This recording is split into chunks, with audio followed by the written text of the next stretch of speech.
జిల్లాకు వస్తున్నారు కాబట్టి గౌరవ ప్రధానమంత్రి గారిని మా పార్టీ తరఫున స్పష్టంగా కొన్ని ప్రశ్నలు తెలంగాణ ప్రజల తరఫున తెలంగాణ ప్రజలు ఎన్నుకున్న ప్రభుత్వంగా మా పార్టీకి ప్రజలు అవకాశం ఇచ్చినారు కాబట్టి వారి తరఫున నేను ఈరోజు అడగదలుచుకున్నా.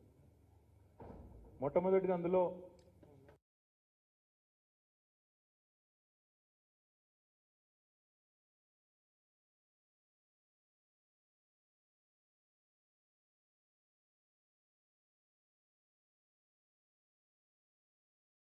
ఎందుకు తెలంగాణ రాష్ట్ర ఏర్పాటును అవమానిస్తూ తెలంగాణ ప్రజల ఆత్మగౌరవాన్ని దెబ్బతీసే విధంగా ఎందుకు పదే పదే అనవసరపు అసందర్భపు వ్యాఖ్యానాలు చేస్తున్నారు ప్రధానమంత్రి గారు?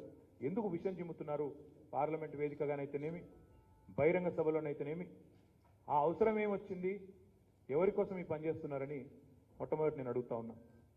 తెలంగాణ అంటేనే గిట్టనట్టు పగబట్టినట్టు ఎందుకు తెలంగాణ పుట్టుకను ఇవాళ తెలంగాణ అస్తిత్వాన్ని అగౌరవపరుస్తున్నారు? ఎందుకు ఇంకా కూడా పదే పదే ఆ పని చేస్తూ ఉన్నారు? ప్రజాస్వామ్యంలో దేవాలయం అంటారు పార్లమెంటుని.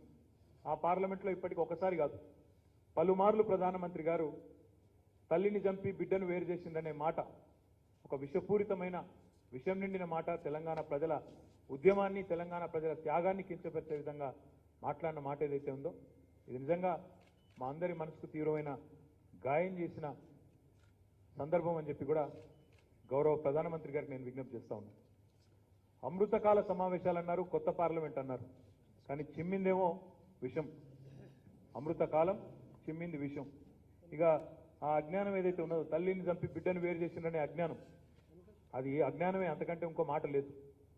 ఎన్నిసార్లు అంటారండి? ఒకసారి అంటే సమాధానం చెప్పినాం, 2 సార్లు సమాధానం చెప్పినాం, కానీ పదే పదే అదే మాట అనడం నిజంగా కూడా జ్ఞానం ఉన్న వాళ్ళు చేసే పని కాదు, అజ్ఞానులు మాత్రమే చేసే పని. కానీ బాధాకరమైన అనక తప్పడం లేదు, బాధాకరమైన సందర్భం కాబట్టి అనక తప్పడం లేదు. 14 ఏళ్ళు దేశాన్ని అన్ని దేశ రాజకీయ వ్యవస్థను ఒప్పించి మెప్పించి సాధించుకున్న ఈ రాష్ట్రం పట్ల కేసీఆర్ గారి నాయకత్వం పట్ల మీకు కొంత ఇబ్బంది ఉంటే ఉండవచ్చు, కానీ ఇక్కడి ప్రజల పోరాటాల పట్ల, దశాబ్దాల పోరాటాల పట్ల, జయశంకర్ గారు ఇంకా ఇతర ఎంతోమంది పెద్దల త్యాగాల పట్ల ఎందుకు చిన్న చూపని నేను అడుగుతా ఉన్నా. ఇవాళ కేవలం తెలంగాణ పుట్టుకొని ప్రశ్నించడం, తెలంగాణ రాష్ట్రాన్ని అవమానించడమే కాదు, కొత్త పార్లమెంట్లో మొదటి రోజు విషయం చిమ్మడమే కాదు, ఇవాళ మీరు విభజన హామీలకు కూడా పాతరేసిన విషయాన్ని మళ్ళొకసారి నేను గుర్తు చేస్తా ఉన్నా. ఈ సందర్భంగా నేను భారతీయ జనతా పార్టీకి మాత్రం ఖచ్చితంగా చెప్తా ఉన్నా, గతంలో 2018లో 14లో ఎట్లా అయితే పుట్టగతులు లేకుండా పోయినారో మళ్ళీ ఒకసారి మీ పార్టీ యొక్క దిక్కుమాలిన వ్యవహారం వల్ల, మీ ప్రధానమంత్రి యొక్క వాచాలత వల్ల మీ పార్టీ మళ్ళొకసారి రాబోయే శాసనసభ ఎన్నికల్లో, పార్లమెంట్ ఎన్నికల్లో అడ్రస్ లేకుండా, పుట్టగతులు లేకుండా తప్పకుండా పోతుంది. తెలంగాణ ప్రజల శాపం మీకు తప్పకుండా తలుగుతుందని చెప్పి నేను విజ్ఞప్తి చేస్తా ఉన్నా. ఎంత దుర్మార్గం అంటే మొన్ననే దశాబ్ది ఉత్సవాలు జరుపుకున్నాం తెలంగాణలో.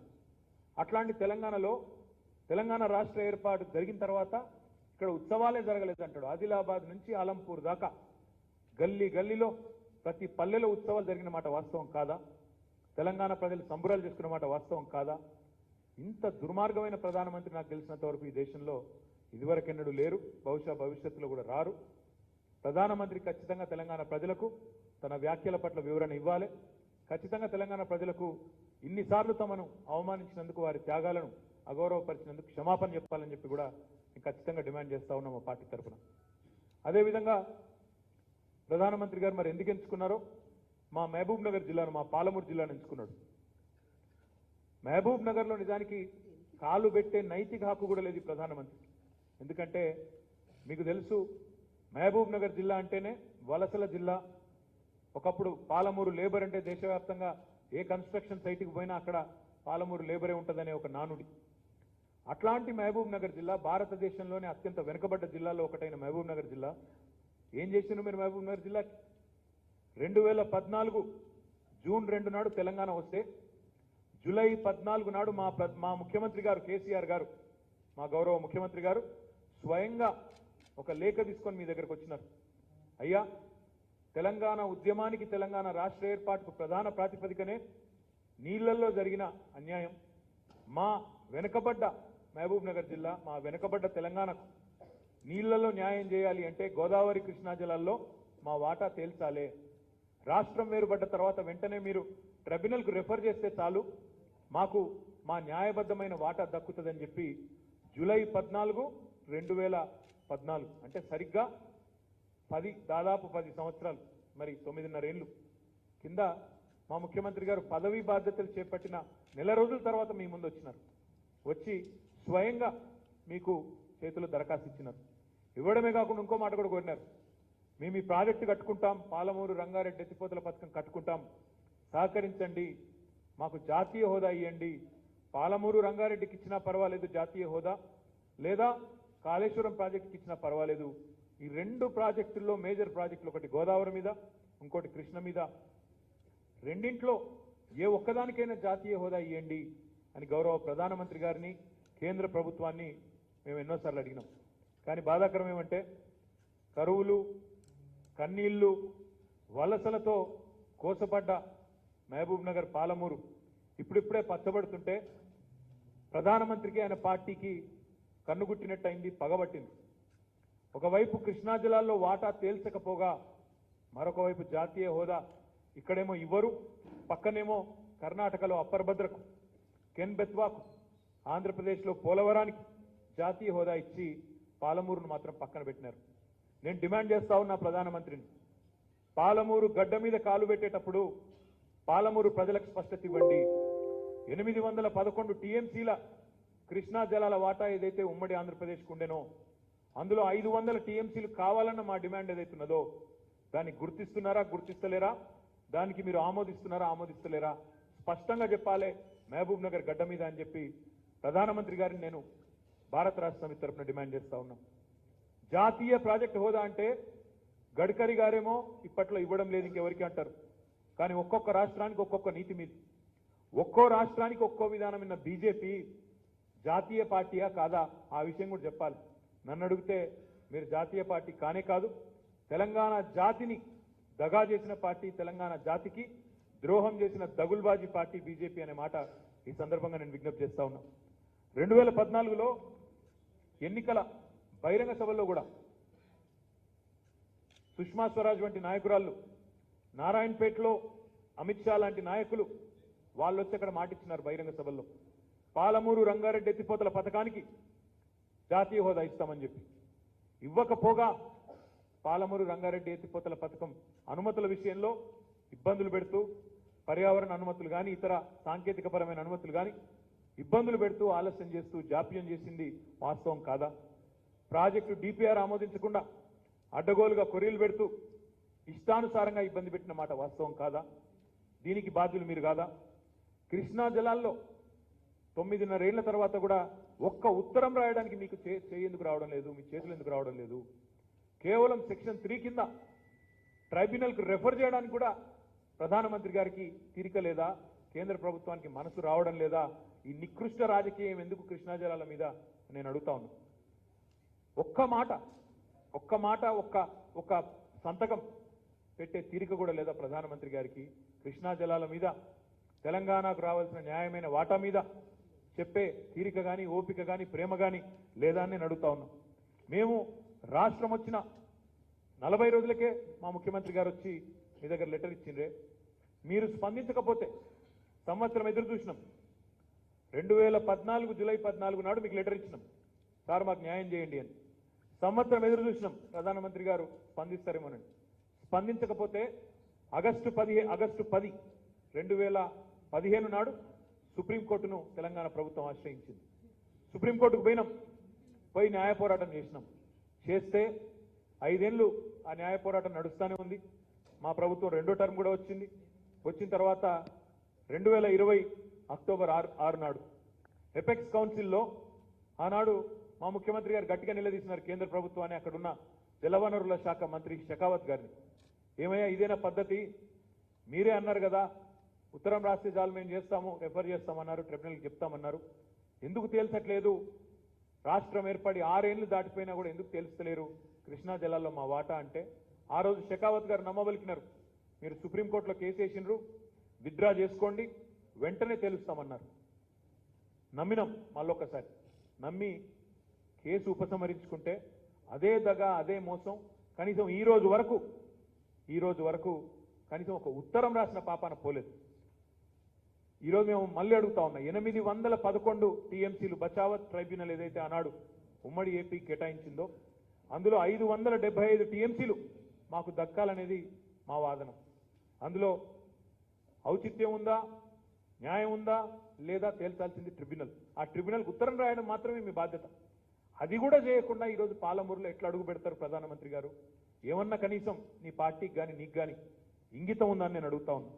ఈరోజు నిజంగా కూడా మీరు న్యాయం చేయకపోవడం వల్ల ఈరోజు మహబూబ్నగర్ జిల్లా కానీ, నల్లగొండ జిల్లా కానీ, రంగారెడ్డి జిల్లా కానీ తనకు రావాల్సిన 100 టీఎంసీల నీళ్ళని కోల్పోక తప్పని దుస్థితి ఈరోజు ఈ ప్రధానమంత్రి గారి జాప్యం వల్ల, మాకు ప్రాజెక్టులకు అనుమతులు ఇవ్వకపోవడం వల్ల, అనుమతుల్లో అడ్డుపులు వేయడం వల్ల ఈ ఇబ్బంది కలుగుతా ఉంది. అందుకే పాలమూరు ప్రజల తరపున, పౌరుషానికి ప్రతీక అయిన పాలమూరు బిడ్డల తరపున ఈరోజు బ్రహ్మాండమైన వ్యవసాయానికి ఈరోజు చిరునామాగా మారుతున్న పాలమూరు ప్రజల తరపున నేను అడుగుతా ఉన్నా. ఓట్ల వేట కోసం మీరు వస్తున్నారు మాకు తెలుసు, కానీ ఓట్లు కావాలంటే కూడా చేసిన 4 మంచి పనులు చెప్పే సత్తా ఉండాలి ప్రధానమంత్రికి. అందుకే అడుగుతా ఉన్నా, ఇప్పుడైనా పాప పరిహారం చేసుకోండి. ఈ 9.5 ఏళ్ల తర్వాత అయినా పాప పరిహారం చేసుకొని ఆ ప్రక్షాళన కోసమైనా సరే మీరు వెంటనే ఈరోజు స్పందించి ముందుకు వచ్చి పాలమూరు ప్రాజెక్టుకు జాతీయ హోదా ఇవ్వాలి. ఖాళీ చేతులతో రావడం, ఖాళీ చేతులతో పోవడం మీకు అలవాటే. మీరు అమరావతికి వస్తే మేము ఏమేమో తెస్తారేమో అనుకున్నాం అన్నాడు. ఒక తట్టెడు మట్టి, ఒక లొట్టెడు నీళ్లు తీసుకొని వచ్చినారు మీరు. మీ సంగతి దేశ ప్రజలకు అర్థమైంది. మీతో పెట్టుకుంటే మిగిలేదు గదే అని తెలుసు. అందుకే ఈరోజు తెలంగాణ ప్రజలు ఎప్పుడో నిర్ణయించుకున్నారు, ప్రధానమంత్రి గారు మీరు వచ్చి ఎన్ని ఊదరగొట్టే ఉపన్యాసాలు ఇచ్చినా, ఎంత వగల ప్రేమలు వలకబోసినా మిమ్మల్ని మీ పార్టీని నమ్మరు. ఖాళీ చేతులతో వస్తారు, ఖాళీ చేతులతో పోతారని మీకు తెలుసు, మాకు తెలుసు. అందుకే ప్రజలు కూడా రేపు ఓట్ల డబ్బాల్లో కూడా మీకు ఖాళీ డబ్బాలే వస్తాయి తప్ప మళ్ళీ డిపాజిట్లు 108 డిపాజిట్లు లాస్ట్ టైం గల్లంతైనాయి. ఈసారి కూడా మీకు ఖచ్చితంగా 110 డిపాజిట్లు గల్లంతు కావడం ఖాయమనే మాట కూడా చెబుతూ, ఈసారైనా ప్రధానమంత్రి గారు స్పందిస్తారని, 9.5 ఏళ్ల తర్వాతనైనా పాప పరిహారం చేసుకుంటారని, ఆ ప్రక్షాళనలో భాగంగా మరి వారు జాతీయ ప్రాజెక్టు హోదా ప్రకటించి మాకు రావాల్సిన 811 టీఎంసీలో మాకు న్యాయంగా రావాల్సిన వాటాని మేము అడుగుతున్న 575 టీఎంసీలు ఇవ్వాలని చెప్పి కూడా భారత రాష్ట్ర సమితి తరఫున డిమాండ్ చేస్తూ మరి ప్రధానమంత్రి గారు తప్పకుండా స్పందించాలి, ఇక్కడున్న బీజేపీ నాయకులు కూడా స్పందించాలని చెప్పి కూడా కోరుతూ ధన్యవాదాలు, నమస్కారం.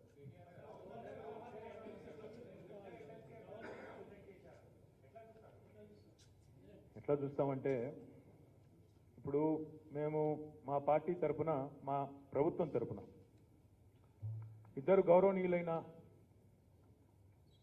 మా నాయకులు ఎవరైతే రాష్ట్ర స్థాయిలో, జాతీయ స్థాయిలో వివిధ ప్రజా ఉద్యమాల్లో పాల్గొన్నారో వారిని మా కేబినెట్ నామినేట్ చేసింది. శ్రవణ్ గారు, డాక్టర్ శ్రవణ్ దాసోజు చదువుకున్న వ్యక్తి, ప్రొఫెసరు. ఆయన ప్రజా ఉద్యమాల్లో, తెలంగాణ ఉద్యమంతో సహా అన్ని ఉద్యమాల్లో పాల్గొన్న వ్యక్తి. అట్లాంటి వ్యక్తి ఒక ప్రొఫెసరు చక్కగా గ్యారంటీ, ఇంకా మాకైతే ఏమో అనుమానం లేకుండే, మేడంకు మా మీద ఎంత కోపం ఉన్నా ఆయన మీద ఉండదు, ఎందుకంటే మంచివాడు కాబట్టి తప్పకుండా ఆమోదిస్తారు అనుకున్నాం. ఇక మా సత్యనారాయణ గారు తెలుసు మీకు, ఒక ట్రైబల్ కమ్యూనిటీకి సంబంధించి, ఎరుకల కమ్యూనిటీకి సంబంధించి ట్రేడ్ యూనియన్ నాయకుడిగా జాతీయ స్థాయిలో పనిచేసిన వ్యక్తి. ఆయన ఏమి రాష్ట్ర స్థాయిలో పనిచేసిన వ్యక్తి కాదు. గతంలో ఒక జనరల్ నియోజకవర్గం నుంచి ఆ ప్రాంతంలో సంగారెడ్డి నియోజకవర్గంలో సేవ చేసింది కాబట్టి, ఒక జనరల్ నియోజకవర్గం నుంచి ఒక ఎస్టీ అభ్యర్థి అయినప్పటికీ జనరల్ నియోజకవర్గం నుంచి అక్కడ ట్రేడ్ యూనియన్లో చేసిన సేవలకు అనుగుణంగా అక్కడ ప్రజలు గెలిపించినారు. ఈ ఇద్దరి నేపథ్యం కనుక చూసి నిజంగా కూడా ఆవిడ ఆలోచించి ఉంటే, సరిగ్గా మనసుతో ఆలోచించి ఉంటే నిర్ణయం ఇట్లా రాకపోతుంది. దురదృష్టం ఏంటంటే ఈరోజు అటు పైన మోడీ గారు అప్రజాస్వామికంగానే ఉన్నారు. మోడీ గారు ఏజెంట్లు దేశంలో ఉన్న వాళ్ళందరూ, గవర్నర్లు అందరూ కూడా అంతే అప్రజాస్వామికంగా, ప్రజాస్వామ్యాన్ని తుంగలో దొక్కే విధంగా వ్యవహారం చేస్తూ ఉన్నారు. ఇంకా సిగ్గుచేటు ఎక్కడ అనిపిస్తుంది అంటే, అవన్నారు నిన్న రాజకీయాల్లో ఉన్న వాళ్ళను ఇట్లాంటి పదవుల్లోకి తీసుకురాకూడదు, ఇది కరెక్ట్ కాదని ఒక ఉత్తరం కూడా రాసింది. అంతకంటే హాస్యాస్పదమైన మాట ఇంకోటి లేనే లేదు. ఆమె నిన్నగాక మొన్నటిదాకా ఆమె రాజకీయ నాయకురాలు, బీజేపీ ప్రెసిడెంట్ ఆఫ్ తమిళనాడు. సరిగ్గా గవర్నర్ అయ్యే కంటే ఒక రోజు ముందు కూడా ఆమె బీజేపీ స్టేట్ ప్రెసిడెంట్. మరి సర్కారియా కమిషన్ స్పష్టంగా చెప్తోంది యాక్టివ్ పాలిటిక్స్లో ఉన్న వాళ్ళు రాకూడదు, గవర్నర్లు కాకూడదని. So I'm asking you and asking the governor through the media, వీళ్ళిద్దరిని అన్ఫిట్ అన్నారు, మీరు అన్ఫిట్ అనే మాట వాడినారు. ఎవరు అన్ఫిట్? మీరా, మీ మోడీయా? సర్కారియా కమిషన్ తుంగలో దొక్కిన మోడీ అన్ఫిటా? లేకపోతే నిన్నటిదాకా మీకు వర్తించని న్యాయం ఇవాళ వాళ్లకు వర్తించాలంటున్న మీరు అన్ఫిటా? తప్పకుండా ప్రజాక్షేత్రంలో తేల్చుకుంటాము, ప్రజలకే చెప్తాం. ఇద్దరు బలహీన వర్గాల బిడ్డలను, బలమైన గొంతు కలిగిన బిడ్డలను శాసన మండలికి తీసుకొని వస్తామంటే మీకేమి బాధ? The right of the government. Who we nominate is our right. మంచి వాళ్ళ కాదా మీరు విచారించండి. అవును, వాళ్ళకి రాజకీయ పార్టీతో సంబంధం ఉంది, తప్పేముంది? మీకు లేదా? గవర్నర్కి లేదా? ఈరోజు కూడా బీజేపీ పార్టీ నాయకురాల్లాగా పనిచేయడం లేదా ఆమె? నేను చెప్పేది తప్ప?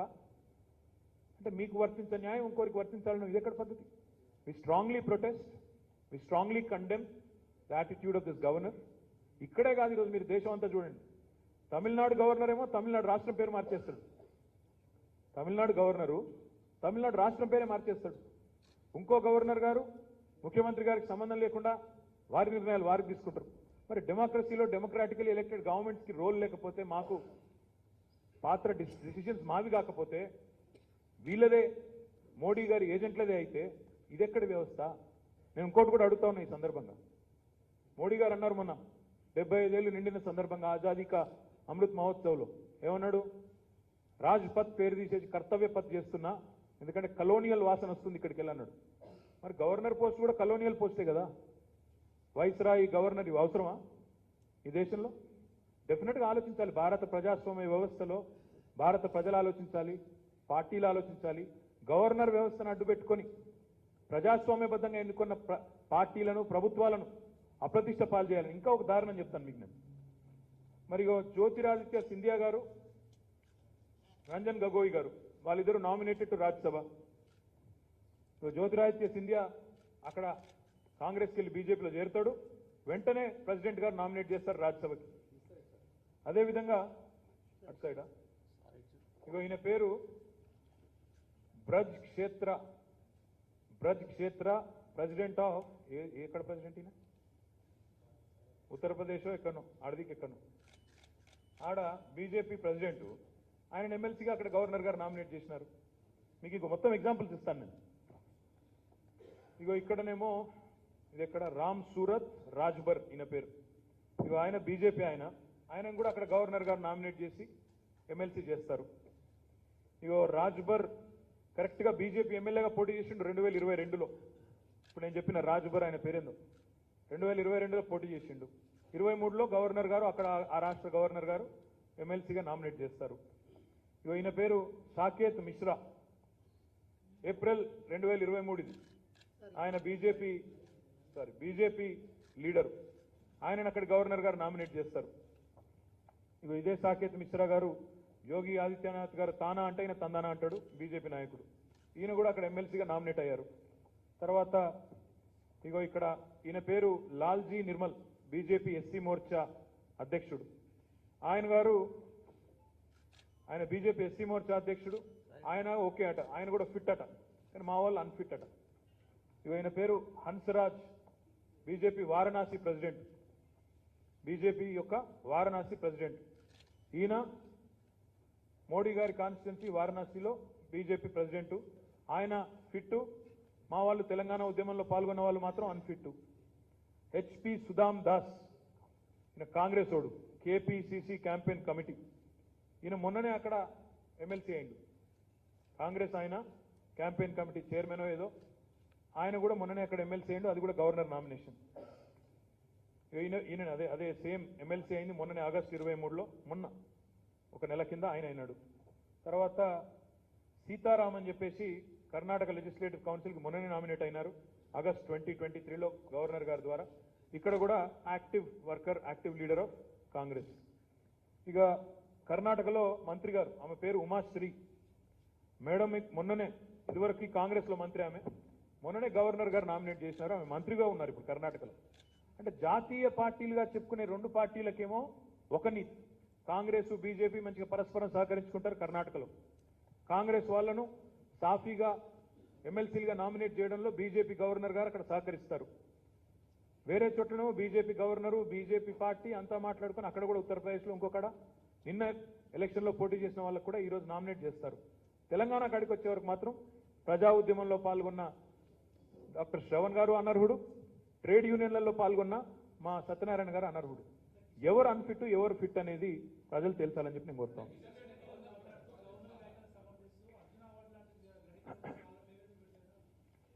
కిషన్ రెడ్డిని అడిగితే రేపు అంబర్పేటలో ఎవరు పెడతారో మేము కూడా చూస్తాం. అంబర్పేటలో కాదు అర్జున అవార్డులకు రైతులనే ఇవ్వాలి ఇంకోళ్ళనే ఇవ్వాలంటే మరి మీరెందుకు ఇచ్చిరో చెప్తారా? మరి మీ పార్టీ నాయకులకు ఉత్తరప్రదేశ్లో ఎందుకు ఇచ్చిండ్రు, ఇంకో దగ్గర ఎందుకు ఇచ్చిండ్రు, లక్ష్మణ్ గారిని తీసుకుపోయి రాజ్యసభకు ఆడికెళ్ళి అట్లా అంటే 100 క్వశ్చన్లు అడగొచ్చు మేము కూడా. ఒక మాట మాత్రం వాస్తవం, the most unfit leader, the most unfit central minister ఎవరైనా ఉన్నారో దేశంలో అంటే కిషన్ రెడ్డి. ఆయన సొంత కాన్స్టిట్యున్సీలో కేంద్ర ప్రభుత్వం కడుతున్న ఫ్లైఓవర్ను కూడా పూర్తి చేయలేని అసమర్థుడు కిషన్ రెడ్డి. ఆయన గురించి మాట్లాడడం దండుగా. తెలంగాణ ఉద్యమంలో రాజీనామా చేయకుండా పారిపోయినాడు, ఆయన గురించి మాట్లాడడం ఇష్టం.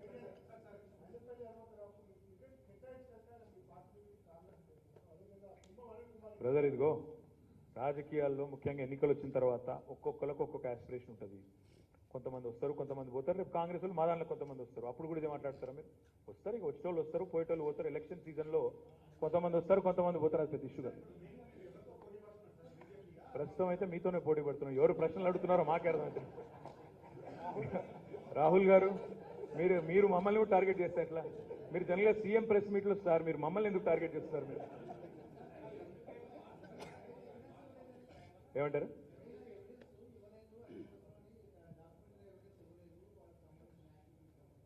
డాక్యుమెంటరీ ఎవిడెన్స్ ఇస్తాం, మళ్ళీ పంపుతాం. ఏముంది సరిగా మీకు తెలియదు ఏముంది అంటే, మనసుంటే మార్గం ఉంటుంది sir.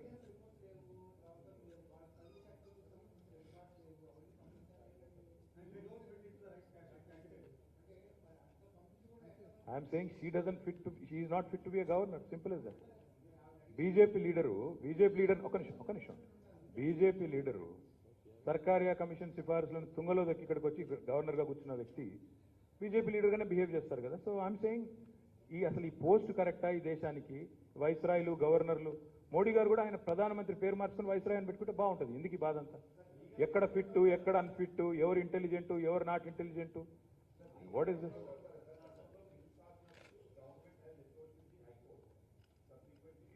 We'll explore all possible options, Vamshi Garu. We'll definitely explore all possible options, because typically, the way democracy functions is, government has to have the say, because effectively, when in a democracy, it's for the people, by the people, to the people. So, తప్పకుండా ప్రజాస్వామ్యబద్ధంగా ఎన్నుకోబడ్డ ప్రభుత్వం, ముఖ్యంగా cabinet ఎవరినైనా nominate చేస్తే తప్పకుండా అన్ని ఆలోచించే చేస్తాం.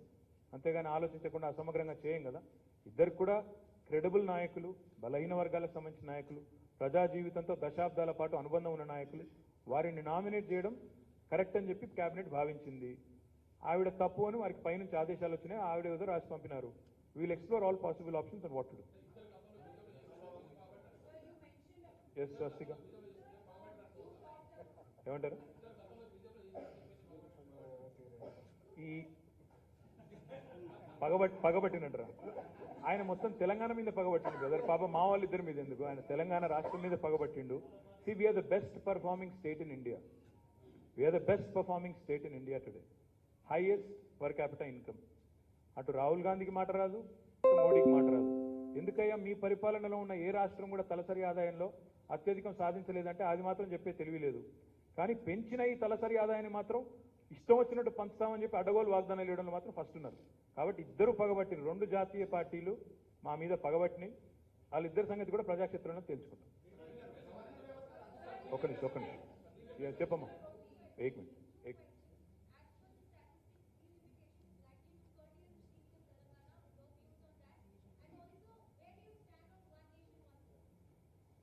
Where do we stand on one nation, one poll? I told you last time itself, it's an election gimmick of Prime Minister Modi. He's a master of attention diversion politics. That's what he is. Unfortunately, he's delivered diddly squat for this country. The last 9 years of him being the Prime Minister, he's heralded, the lowest value of rupee, highest inflation ever in independent India, highest unemployment rate ever in independent India, and most importantly, I think he's failed miserably on all the promises he's made to the people of India. He had promised, let me remind you, that by 2022, India will be a 5 trillion economy. He has promised a house for every poor in the country by 2022. He had promised that 2 crore jobs will be delivered per year. He had promised that bullet trains will be running by 2022. He had promised that every house will have a portable drinking water connection. Has Modi delivered any one of these? Remember, he had even said कि American लोग line में लग जाएंगे visa लेने India को, but आज Indian citizenship छोड़ के कई लोग बाहर जा रहे हैं. The point is, Prime Minister Modi has been the most inefficient, inept, incompetent Prime Minister of independent India, and probably the most corrupt. So therefore, in order to divert the attention of the people, he will resort to all kind of gimmicks, and 100% one nation, one election is a poll gimmick. If he is sincere, if he is serious, the special session was convened, he could have brought the bill. Unfortunately, Amrit Kal ka jo meeting tha, usme to kuch hua hi nahi. So, what I believe honestly is that it is an attention diverting gimmick. That's one. What was your second question? See, Government of India in 1970s and 60s have campaigned vociferously that India needs to curb its population growth, otherwise we'll end up, in a really, really bad state. Now we talk about demographic dividend. Back then, demography and population was considered a disaster. The excess population was considered a disaster. Family planning was introduced in India. Extensive campaigns were launched right from the Prime Minister level. The southern states of India, which have performed well on the family planning norms, family planning parameters, and have controlled population in comparison with the rest of India, because of the advice given by Government of India, are today the sufferers, today the victims. Today we are told that jitna janta, jitna abadi, utna haq. ये कहाँ की रीत है? अगर आज हमारी आवाज अगर दबाया जाएगा, if you think you can suppress our voices, our representation in the parliament because of this delimitation and because of this population parameter that they are taking, then I can promise you that you will see a sudden uprise. Because this is unfair. This is extremely unjust. Because it was Government of India that propagated. It was Government of India that wanted Indians to control, their population. Now, anybody, any state that has actually done well as per the advice of Government of India will now be penalized. And it's even more horrible, what's even more atrocious, if you ask me, is two states, Uttar Pradesh and Bihar, together after delimitation, will have more number of parliament members than the entire southern India. How is this fair in a country like India? So therefore, cutting across political lines, you will see the southern political parties, the people of South India, voicing their concern, and I hope Delhi is listening, I hope Delhi is taking cognizance, because wisdom needs to prevail. We are all proud Indians. We are very, very proud Indian citizens. And South is the largest contributor to India's economy. 19% of the population is contributing nearly 35% of India's GDP. So therefore, I think we need to certainly have our voices be heard. Our representation cannot come down in any form, and we'll certainly, lead this, lead this discussion and see where it goes.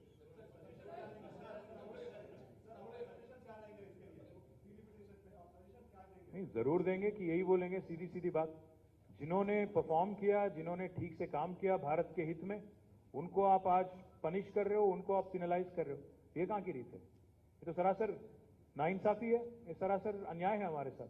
So we'll certainly lead this discussion with other like-minded political parties, and we'll certainly convey these sentiments to Government of India as well. And I hope, like I said, I hope wisdom will prevail. I hope they will understand the concerns, and I hope that they'll deal with it sensitively. This is a very sensitive topic.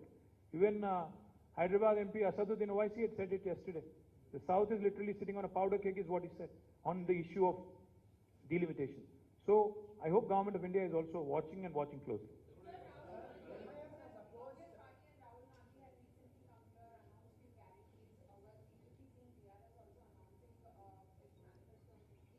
See, we are a performing government. We have performed extremely well on social welfare measures. And I'm very confident that our leader, being the compassionate leader that he is, will certainly do much more than what any party in India has done in the last 7 decades. We have done exceedingly well on the welfare front in the last 1 decade. and I'm very confident that no matter what they would like to propagate, the people of Telangana know for a fact that KCR is a leader who delivers on humanitarian aspects. KCR is a leader who's done exceedingly well when it comes to taking care of the poor, and we will continue to do what we have done best. और क्या बोलेंगे यार, मैं ये थोड़ी बोलेगा कि हम हारेंगे जरूर, बट आपको याद शायद नहीं होगा, आपको शायद ये याद नहीं होगा, कल मैंने देखा कि राहुल गांधी कहीं बात कर रहे थे, उन्होंने कहा कि हम छत्तीसगढ़ में तो बराबर आ रहे हैं, प्रॉबेबली तेलंगाना में आएंगे। उनको खुद विश्वास नहीं, तो मैं क्या बोलूं उनके पार्टी पे और उनके पार्टी के लीडरों पे। यार उनको छोड़िए, उनके क्या बात सुनिए। Anything else or can we conclude? Yes sir.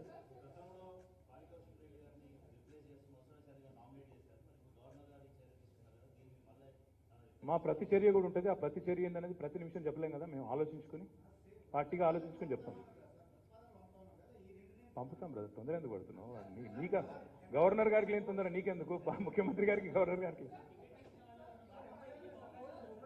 एक minute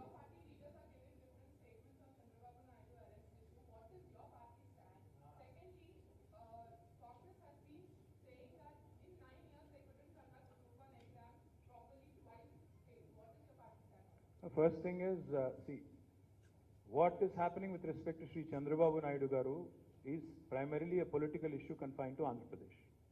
It is a battle of wits between the two political parties in Andhra Pradesh, which has no consequence or which has no effect on Telangana or its people. So, most certainly our stand is very simple. It's a political issue confined to another state.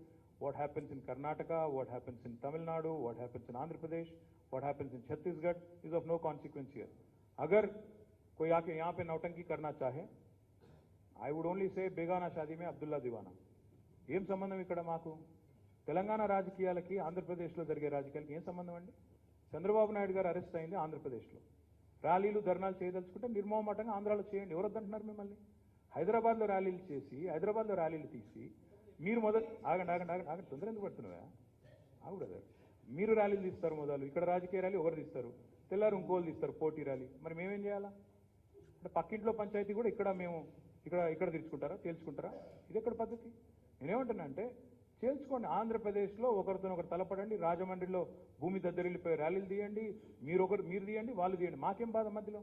ఇదేం నాకు వాళ్ళ పంచాయతీ వచ్చి ఇక్కడ హైదరాబాద్లో కొట్లాడతామంటే, మరి మేము ఇక్కడ ప్రభుత్వం నడుపుతున్నాము, శాంతి భద్రతల సమస్య తలెత్తితే సహజంగా ఇక్కడ ప్రభుత్వానికి బాధ్యత ఉంటుంది కదా, అటువంటిప్పుడు అట్లా అలవ్ చేస్తాము? వాళ్ళు ఒకరు ముందు వస్తారు, నెక్స్ట్ ఇంకొక ఆయన ర్యాలీ అంటాడు, ఇక వాళ్ళ ఘర్షణలకు ఇది వేదిక కావాలా? విజయవాడ లేదా, అమరావతి లేదా, రాజమండ్రి లేదా, కర్నూలు లేదా, అక్కడ చేయండి, వద్దంటున్నారు ఎవరన్నా? అక్కడ చేయకుండా ఇక్కడ వచ్చి రాద్ధాంతం చేయడం, రాజకీయం చేయడం ఏంటంటే నాకు అర్థం కాదు. ఇంకోటి, ఇది అచ్చంగా రెండు రాజకీయ పార్టీల తగాదా, అక్కడ ఆ పార్టీలకు ఇక్కడ స్థానం లేదు, ఉనికి లేదు, ఇక్కడ ఎందుకు మరి నాకు అర్థం కాదు. అల్టిమేట్గా ఒకటే బాస్ చెప్పేది నేను, అల్టిమేట్గా ఒకటే, issues like these sensitive issue అన్నప్పుడు సెన్సిటివ్గా హ్యాండిల్ చేయాలి. ఇంకోటి, రన్నింగ్ కామెంటరీ చెప్పినట్టు రోజు కామెంటరీ చెప్పాల్సిన అవసరం లేదు. న్యాయ పోరాటం చేస్తున్నారు చంద్రబాబు నాయుడు గారు, న్యాయ పోరాటం చేస్తున్నారు, ఆయనకి ఏ న్యాయం జరుగుతుందో జరుగుతుంది, న్యాయస్థానంలో ఉంది matter. The matter is sub judice, why this exuberance? ఆడ మ్యాటర్ సబ్జుడిస్ ఉంది, ఎవరు పడితే వాళ్ళు రోడ్డు మీదకి వచ్చి కామెంటరీ చేయొచ్చా? అది కూడా తప్పే కదా. It is under examination. మాకు I'm friends with Lokesh, I'm friends with Jagan, I'm friends with Pawan Kalyan also. నాకు అందరూ దోస్తులే, నాకు ఆంధ్రాలో నాకేం తగాదాలు లేవు, అక్కడ నాకు ఇప్పటికిప్పుడు పోయి యుద్ధాలు చేయాల్సిన అవసరం లేదు, వాళ్ళకు కూడా ఇక్కడేం లేవు కదా స్టేక్స్. అట్లాంటప్పుడు లేనిపోని పంచాయతీలు ఎందుకు పెడుతున్నారు? మాకు మేము చక్కగా ఉన్నాం. ఇవాళ హైదరాబాద్లో ఏ ప్రాంతం వాళ్ళైనా, ఆంధ్ర అయినా, రాయలసీమ అయినా, కేరళ అయినా, పంజాబ్ అయినా, అందరూ కలిసిమెలిసి ఉన్నాం. ఇక్కడ లేని పంచాయతీలు ఎందుకు పెట్టాలా? రెండు రాజకీయ పార్టీలు, ప్రజలు బాగున్నారు, ఆంధ్ర ప్రజలు ఇక్కడ ఉన్న వాళ్ళు సుభిక్షంగా ఉన్నారు, సంతోషంగా ఉన్నారు, 10 ఏళ్ళ నుంచి సుఖంగా ఉన్నారు. వాళ్ళని ఇబ్బంది పెట్టడం ఎందుకు ఇక్కడికి వచ్చి మీరు? వాళ్ళలో లేని వైషమ్యాలు లేపి, లేని రాజకీయ కక్షా కార్పణ్యాలు లేపి, అది మాకు చుట్టి లేదా ఇంకొకరికి చుట్టి దాని నుంచి ఇంకేదో సాధిద్దాం అనుకుంటే అది ఎట్లా కరెక్ట్ అవుతుందండి? తప్పు కదా. నాకు లోకేష్ గారు ఫోన్ చేసి అడిగారు, ర్యాలీలు పర్మిషన్ ఎందుకు ఇవ్వట్లేదు అంటే, వేరే ఒక ఫ్రెండ్ ద్వారా మాట్లాడారు. నేను అదే చెప్పాను, బ్రదర్ ఇవాళ మీరు చేస్తారు, రేపు ఇంకొకరు చేస్తారు మీకు పోటీగా, మరి ఇక్కడ హైదరాబాద్లో శాంతి భద్రతలు ఏమవ్వాలా? అది కూడా ఐటీ కారిడార్లో తెలంగాణ ఉద్యమంలో కూడా ర్యాలీ కాలేదు, గుర్తెచ్చుకోండి మీరు. అప్పుడు కూడా అప్పటి ప్రభుత్వాలు అలౌ చేయలేదు, ఎందుకంటే ఐటీ యాక్టివిటీ దెబ్బతినకూడదు, ఆ ప్రాంతంలో వాతావరణం దెబ్బతినకూడదని మేము ప్రయత్నం చేస్తుంటే, హైదరాబాద్ సుభిక్షంగా ఉండాలి, శాంతంగా ఉండాలి. ఇవాళ ఎంతోమంది, వేలాది మంది ఆంధ్ర సోదరులు ఇక్కడికి వచ్చి పెట్టుబడులు పెడుతున్నారు. మరి వాళ్ళ పెట్టుబడులు కానీ, వాళ్ళ భవిష్యత్తు కానీ, ఇక్కడ వాళ్ళకు వస్తున్న రిటర్న్స్ కానీ అవన్నీ బాగుండాలంటే హైదరాబాద్లో లా అండ్ ఆర్డర్ ఎఫెక్టివ్గా ఉండాలి అంటే ఆ రాజకీయ గొడవల్లో మేము తల దూర్చకూడదు. మేము అందుకే ఒక స్టాండ్ తీసుకున్నాం. మాకు ఆ విషయంలో మా పార్టీగా ఎలాంటి ఆసక్తి లేదు. ఎవరైనా ఇండివిజువల్గా మాట్లాడిండొచ్చు, కానీ అది పార్టీ స్టాండ్ కాదు. We believe that it's a political battle between two parties and I'm saying this as a party working president. రెండు పార్టీల మధ్యన జరుగుతున్న రాజకీయ ఘర్షణ అది. ఆ ఘర్షణల్లో వాళ్ళు ఏమన్నా చేసుకుంటే ఇక్కడ అనవసరంగా గొడవలు అవుతాయి, హైదరాబాద్లో ఉండే అందరికీ ఇబ్బంది అవుతుందని మేము అటు ఇటు ఎక్కడా కూడా మాట్లాడకుండా న్యూట్రల్గా ఉంటున్నాము. దయచేసి అందరూ అర్థం చేసుకొని సహకరించాలని కోరుతున్నాను.